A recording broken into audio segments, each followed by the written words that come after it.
Hello, my name is Samo Klempila, student ID 2022-02813. This is my mini project for CSC 411 Integrative Programming Technologies.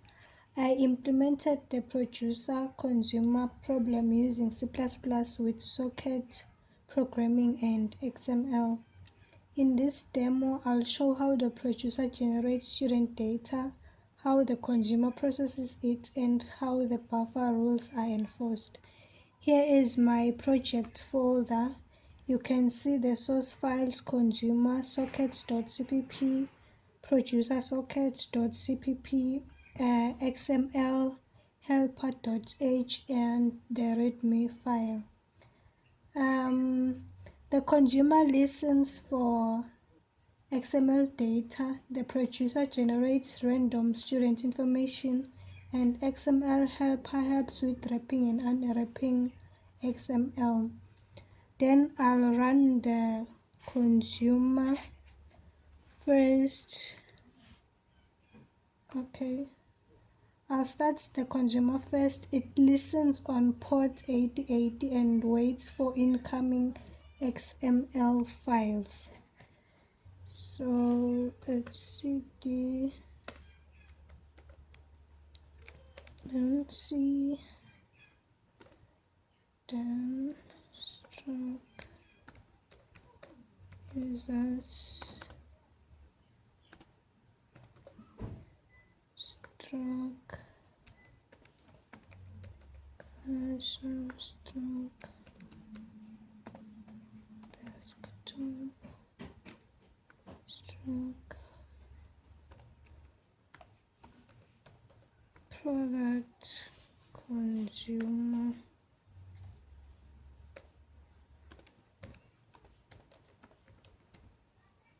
Then I close, enter, then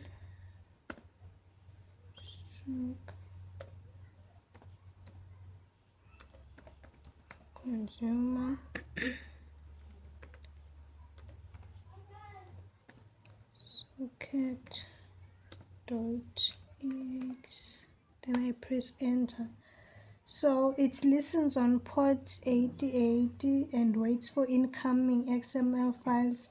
The consumer is responsible for reading XML, passing students' details into the IT student class, and calculating the average mark. So right now it's waiting for the outputs, and then on the other side I'll run the producer.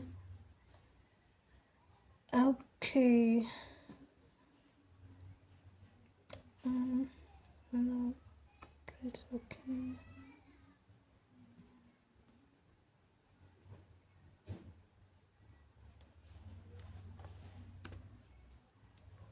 It's cd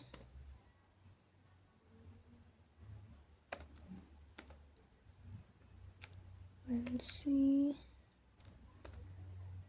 and stroke users, then it's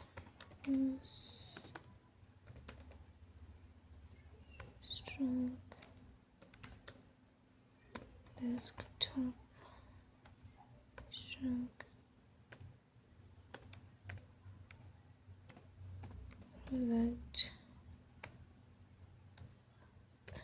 consumer. Then I'll close, press enter. This one generates random student information, name, ID, program, and courses with marks. The producer wraps this data into XML files, for example, student1.xml, and places them in the shared buffer alongside the file. It inserts the corresponding integer into the buffer queue. I'll show the outputs and how it's created. So it's dot then producer underscore socket dot x.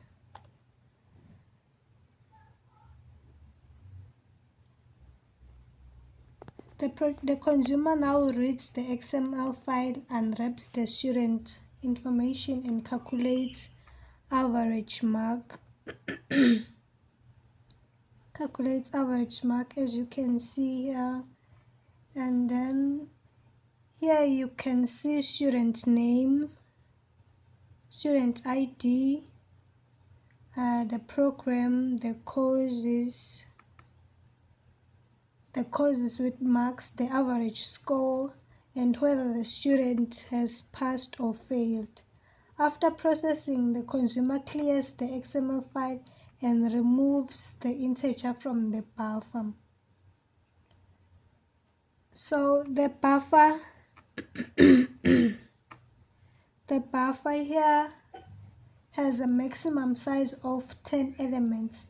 The producer can add data when the buffer is full, and the consumer cannot consume when it's empty.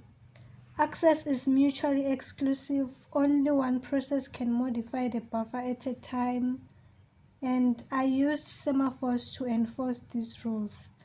This concludes my demo. I've shown the producer generating XML student data, the consumer pressing and calculating averages, and the buffer enforcing synchronization rules.